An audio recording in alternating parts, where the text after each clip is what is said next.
8:19 de la mañana tenemos un gran invitado. Hace un rato estamos advirtiendo de un libro, un texto maravilloso que él ha escrito hace algunos días. Es conferencista y viene a hablar de algo muy importante que son las adicciones. Uno siempre asocia adicciones, pueden ser obligatoriamente que de alcohol, de droga, de cigarrillo, pero no.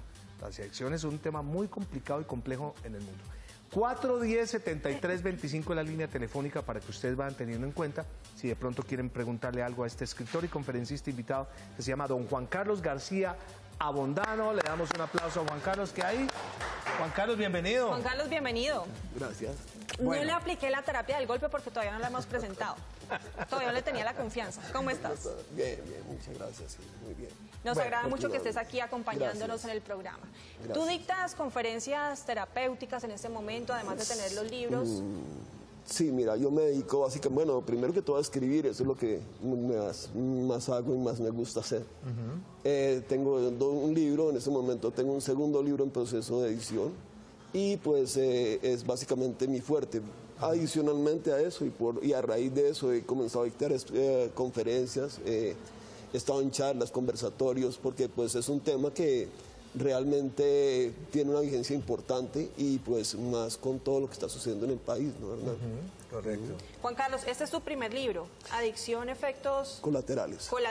Aquí dice, debido al desorden emocional ocasionado por la pérdida de sus padres en un accidente de tránsito a muy temprana edad, cayó en la adicción adictiva y activa al alcohol y a las drogas. ¿Es tu caso personal, Juan? Sí, ese es mi caso personal, Hernán. Bueno, perdí mis padres a muy temprana edad, a los 4 años, en un accidente de tránsito. Y pues eso, digamos, que hizo que fuera un terreno propicio, un terreno nado para comenzar a consumir.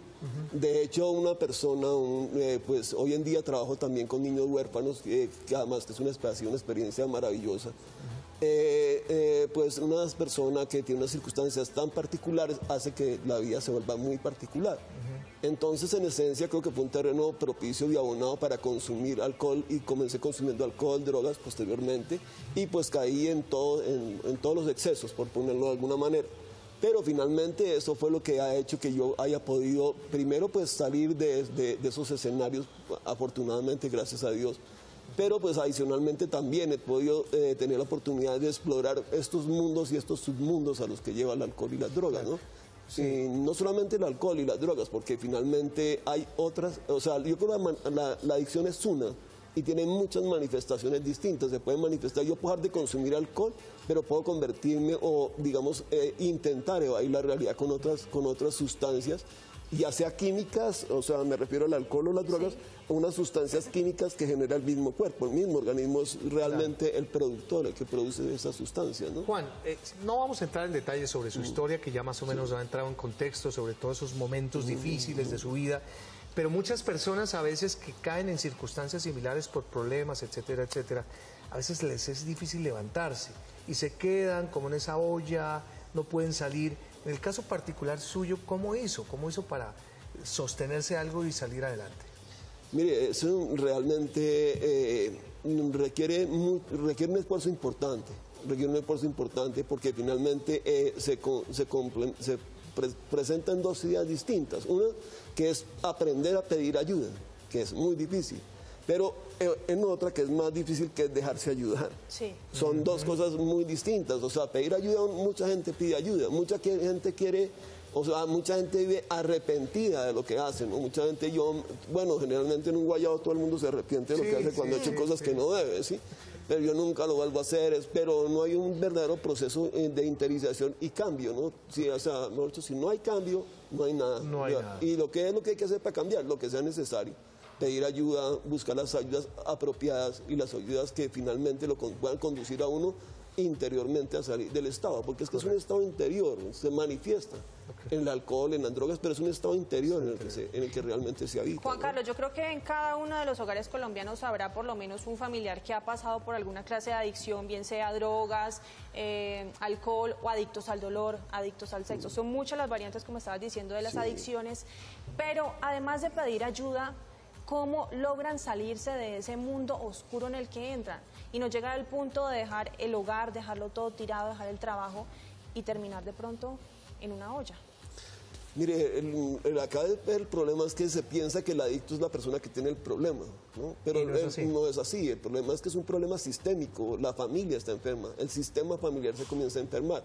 Entonces pensaría uno que el que tiene que pedir ayuda es el adicto, cuando en realidad el codependiente, que es la persona que codepende o el coadicto, realmente necesita tanto o más ayuda que el adicto. Porque mientras que el adicto, o sea, hay un dicho que más o menos que es, mientras que el adicto se emborracha, mientras que el consumidor consume, el codependiente se emborracha, sí, o sea, se pierde el control, pierde la habilidad para manejar la realidad ante el desespero de la situación.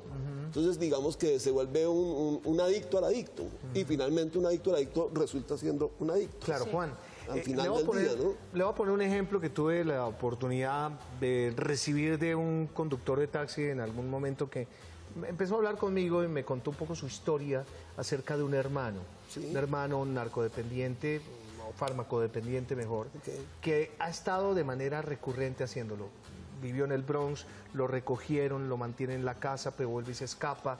Sus padres viven absolutamente incontrolables porque no saben cómo tenerlo. Es un señor ya de 32 años.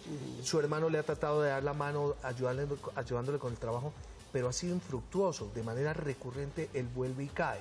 Sí. Entre otras, son casos particulares. Si usted tiene alguno para expresarle a Juan Carlos, llame al 410-7325, que con gusto él responderá. Pero ante esta situación, ¿qué puede hacer la familia? Mire, el problema de un adicto cuando ya comienza a caer, digamos, en condiciones extremas, es que comienza una línea de caída. Esa línea de caída lo comienza a acostumbrar a vivir en determinadas circunstancias en una muy mal llamada zona de confort. Y cuando cae en esa zona de confort, aprende a vivir en esos escenarios. Cuando va a intentar salir, se da cuenta que es más fácil estar en la zona de confort que hacer el esfuerzo de recuperarse. ¿Me entiende eso? Sí. Entonces es mucho más fácil seguir consumiendo, seguir evadido, salir corriendo de la realidad, a enfrentar una realidad que de todas formas a un adicto lo pone en circunstancias difíciles. Sí. Porque uno de una u otra forma tiene que vivir, y además de vivir tiene que aprender a superar el problema que está teniendo, y que no es fácil, porque la adicción el gran problema de la adicción no es que solamente es la adicción, sino que está acompañado de la depresión, de muchos temores, de muchas angustias, de muchas insuficiencias para y superar todas esas falencias, y adicionalmente tener que enfrentarse a un mundo que definitivamente resulta hostil, porque indudablemente hay un desequilibrio entre la persona y la realidad de la persona. ¿Sí? Entonces es un doble trabajo, y es un trabajo muy dispendioso y muy complicado. Juan Carlos, ¿en qué momento se considera una persona adicta? Porque hay quienes se escudan diciendo, no, es que yo solamente tomo cuando salgo, una vez a la semana, 2 veces a la semana, pero uno va notando como amigo, como compañero de vida, que esa persona no disfruta de los momentos si no tiene una botella en la mano. Sí, mire, realmente eso es tan complejo como cada ser humano. Hay personas que tienen la habilidad para manejar el problema y lo manejan de una manera relativa. O sea, creería que una de las formas más, digamos, donde más se puede manifestar es en la funcionabilidad. Una persona que mantiene un grado de funcionabilidad importante podría decir que finalmente está manejando el problema, ¿sí? En la funcionabilidad es importante en el tema de la recuperación, pero en el caso de la adicción también es un arma de doble filo, porque es que yo lo puedo hacer todo, yo sigo trabajando, yo sigo haciendo mi vida normal, pero en el fondo yo estoy viendo muy mal con el problema, ¿sí? Entonces, realmente es un asunto personal, ¿sí? O sea, yo no le puedo decir a nadie en el mundo, le puedo decir a otra persona, mire, usted es un adicto. Eso cada persona tiene debe tener la conciencia de saber hasta dónde me está afectando, porque no es lo mismo. O sea, eso también depende de cada persona también, en ese sentido. Pero muchas veces cuando la gente ya empieza a volverse terco, decir, no, yo no soy adicto, y empieza yo me sé controlar. Yo me sé controlar, y empieza a confrontar a los demás, ahí ya viene un gran problema. En el libro Adicción, Efectos Colaterales, que usted escribió, ¿la gente qué puede encontrar? Básicamente, ¿es un manual, es una advertencia, son normas, son pautas, qué? Bueno, pueden encontrar un ejemplo de vida, un poco parto de mi propia experiencia, y un poco es un proceso. El libro realmente no es un libro, sino es un proceso. Es todo un proceso de cómo entré en el problema, cómo comencé a vivir el problema y cómo he podido hasta ahora salir del problema. Le quiero decir que no por el hecho, un adicto para siempre adicto. Eso es una persona como, digamos, que está en la adicción, que cae en la adicción, es posible que pueda manejar el problema, pero siempre está expuesto a una recaída. Está en la línea delgada, continuamente, permanentemente, porque finalmente volvemos al mismo tema. Si no se hace un proceso de mantenimiento, un proceso de recuperación, un proceso continuo de crecimiento interior, se está expuesto a volver a recaer. En este libro se plantean los 12 pasos y veo que la parte espiritual es fundamental también en este proceso de superación y de recuperación. Sí, los 12 pasos es, digamos, en este momento el marco teórico más importante que hay en el mundo a nivel de recuperación. O sea, hay grupos hoy en día de alcohólicos anónimos, de narcóticos anónimos, de codependientes anónimos, que es un tema bien complejo también, o sea, en el cual se podría profundizar. Y yo diría que es como la madre de todos estos procesos, ¿no?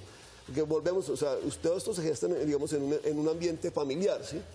Parecería increíble, pero de hecho es así, porque finalmente usted los primeros procesos de aprendizaje los hace en la familia. Y lo que usted aprende en la familia es lo que se deja ver toda la vida. Por ejemplo, si un niño ve a su mamá pegándole a su papá, o a su mamá pegándole, como quiera que sean esos problemas intrafamiliares, el niño se vuelve cómplice. Sí. Porque el niño no tiene a quién, o sea, el niño no tiene a quién denunciar. ¿Cómo denuncia a su papá que le está pegando a su mamá? ¿O cómo denuncia a su mamá que se está dando pegar de su papá? Entonces, digamos, esos estados de complicidad comienzan a acompañar a la persona y se incorporan a la personalidad de la persona. Y, por ejemplo, eso se hace extensivo. Es muy probable que una persona que haya vivido en esos ambientes, que haya vivido con un padre alcohólico, posteriormente la mujer busque una pareja alcohólica. Claro, eso se vuelve generacional, ¿no? Exactamente. Se acostumbra a vivir, se aprende y se acostumbra a vivir en el dolor, en la tragedia, en el lío, ¿sí? Y es lo que aprende, o sea, y finalmente vivir en un escenario distinto le resulta difícil porque les resulta desconocido, la tranquilidad, un buen ambiente, le resulta totalmente desconocido. Y eso conlleva una serie de cosas colaterales como la violencia,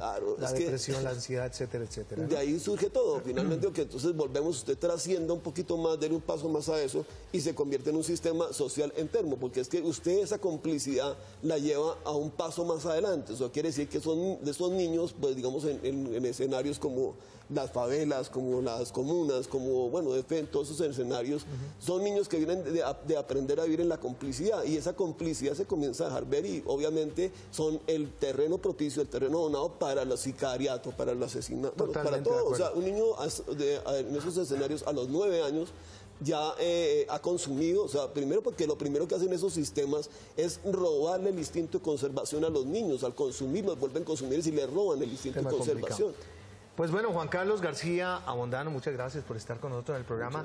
La gente que quiera un poco más ahondar en el tema, está el libro que tiene Mónica en sus manos, Adicción, Efectos Colaterales, que está en cualquier librería del país.